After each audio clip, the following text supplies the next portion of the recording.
We are told in Fort Bend County that we should be popping the champagne, that we should be celebrating the heroics of our county Republicans and our county Republican leadership. Because our county Republican Party and our Republican leadership have redistricted Fort Bend County to put us into a tie situation with the Democrats. They put us into a tie. They put us into a stalemate position. And in any other competition, in sporting events, in other competitions, people generally disdain ties. Nobody likes it. But according to our local heroes, a tie is something that you should celebrate, pop the champagne, and go congratulate your local Republicans for putting us into a stalemate with the Democrats. When, oh, by the way, they could have easily put us into a winning situation in Fort Bend through the redistricting process. And one person that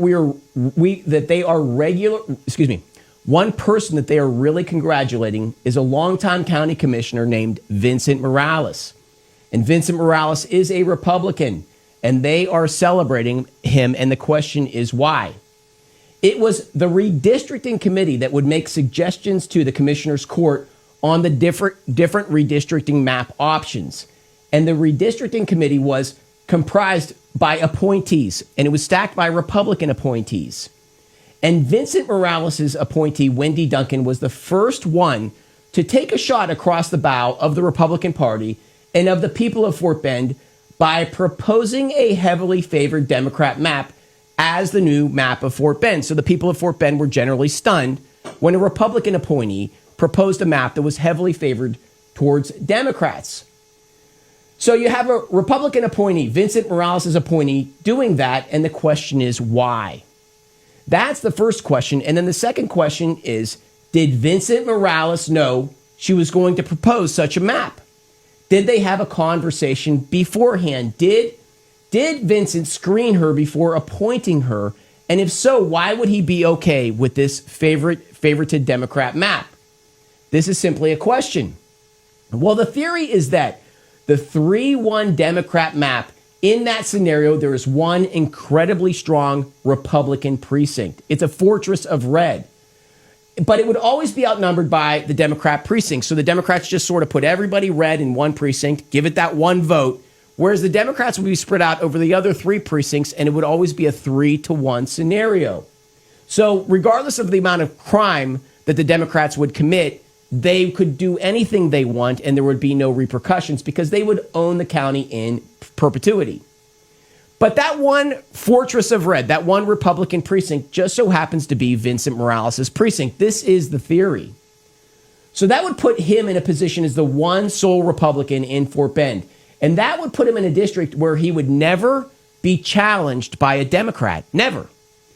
And from that position, he could manage considerable fundraising projects. So he would be in a very strong position. And so that is the question. Did Vincent Morales do that calculation? And is that the reason that a heavily favorited Democrat map was proposed by his appointee?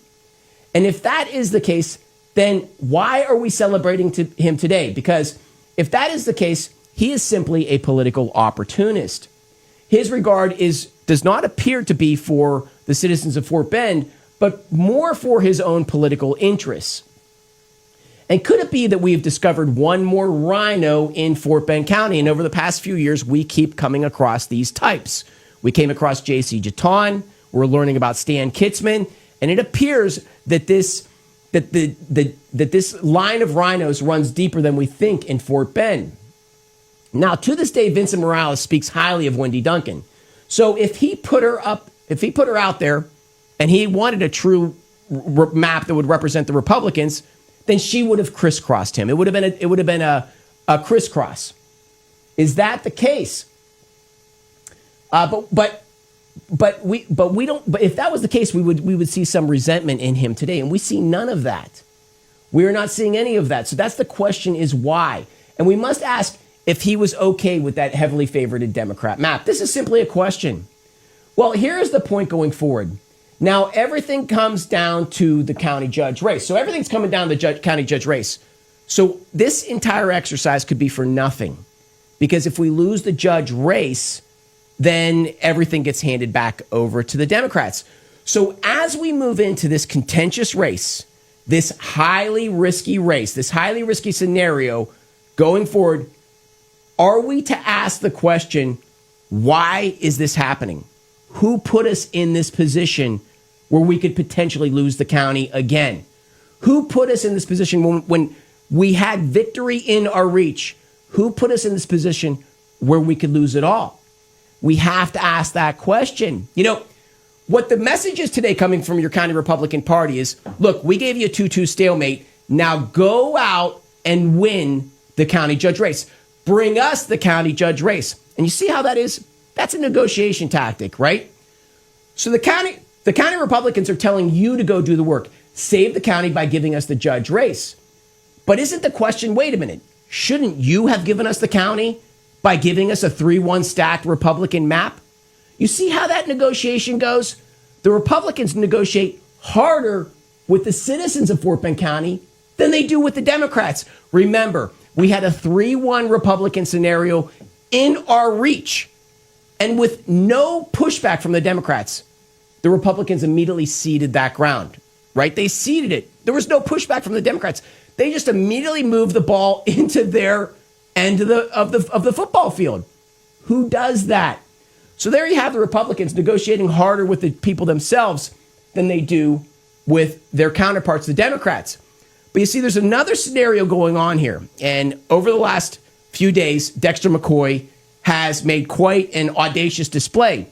And there's a lot of things you can say about Dexter McCoy, but the one thing you can't say is you cannot say that the man is not motivated. The man is clearly motivated. And it would be very foolish to dismiss Dexter McCoy.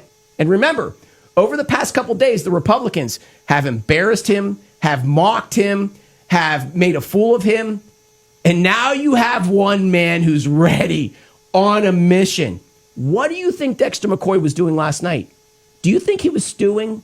Do you think he was planning? Do you think he was making calls and making notes on how to win this county judge race? What I think the Republicans have done is they've kicked the hornet's nest, and then they kept the Hornets in game, right? They kept Dexter in the game. So now you have a Democrat Party on a mission. And as much as the Democrats are a wounded animal right now, they are still a mean political machine. So the question is, it all comes down to this judge race, a position we never had to be in. And let's say, God forbid, but let's say it happens that the Democrats win the county judge race.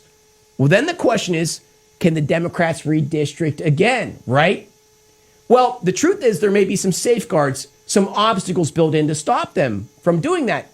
But at the same time, they broke the law the first time to redistrict the map. So the rules aren't so important to the Democrats. They do what they want come hell or high water. And should they redistrict again, are they going to go with a 2-2 scenario? Are they going to be the kind gentleman across the aisle? No, they are not. We all know they aren't. So what we have now is a desperate situation where we got to win that county judge race and in order to save the county. And so that's my 2 cents on popping the champagne right now. I think we are far from popping the champagne. And I think our Republican leadership has some serious work to do to dig us out of this hole.